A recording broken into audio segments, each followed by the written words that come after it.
Arda'nın Mutfağı YouTube kanalı gururla sunar. En temel mücver nasıl yapılır dersine hoş geldiniz. Bugün yanımızda mücver konusunda uzman Şehnaz Erginay var. Alkışlarınız Şehnaz için geliyor. Bugün bir mücver yapacağız hep beraber. Mücver yaparken hangi temel ve altın kurallara dikkat ettiğimizi lütfen izleyicilerimize paylaşır mısın? Kabağı iç kısımlarını rendelemiyoruz, dış kabuklarını rendeliyoruz. Çok enteresan. Suyunu çok iyi sıkmamız gerekiyor, yoksa sulanıyor. Ununu çok fazla koymamamız gerekiyor, yoksa katılaşıyor. Şimdi bizim yapacağımız mücverde 4 tane kabak kullanıyoruz ve orta iri boy kabaklar kullandık. Fakat bu kabakları rendenin kalın ağzıyla rendeleyip ortasındaki bu çekirdekli kısmı kullanmıyoruz ve ayırıyoruz. Öncelikle bir tülbent alıyoruz elimize. Bu tülbentin içerisine kabağı ekliyoruz. İlk yapacağımız şey tülbentin içerisinde kabakları iyice sıkarak var olan suyunu iyice oyunun dışına çıkartmak. Aşağı yukarı yarım bardaktan birazcık daha fazla suyu işin dışına çıkarttık. Kabağımızı böyle bir kasenin içerisine aldık. Ne koyuyoruz içerisine? Taze soğan, dereotu ve maydanoz. Bunun tuzunu ekleyeceğiz. Birazcık da karabiber. Normal şartlarda böyle bir tarifin içerisine 3 tane yumurta gayet yeterli oluyor. Her seferinde de yumurtaları tek tek kırın.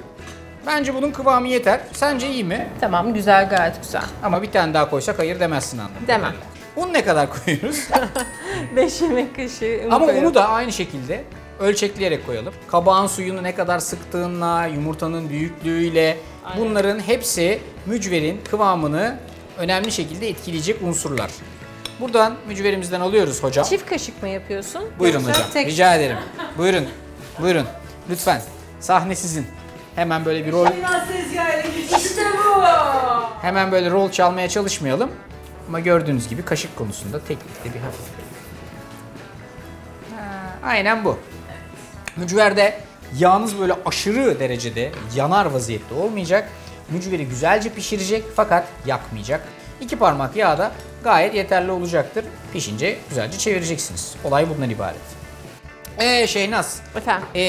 Peki iyi bir mücver yapmanın sırrı cımbız kullanmak Cımbız mı? Cımbızsız mücver olmaz mı? Onunsuz dizilmez. Bak sen. Peki. Nereye çekeyim? Karnımı mı çekeyim? Göbeğimi mi çekeyim? Bunu mu çekeyim?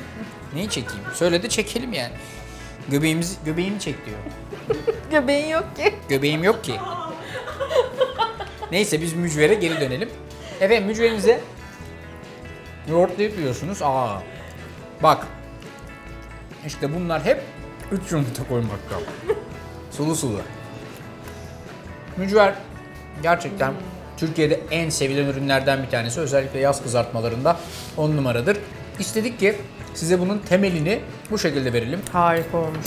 O zaman hepinize afiyet olsun. Geldi benimki. Afiyet olsun.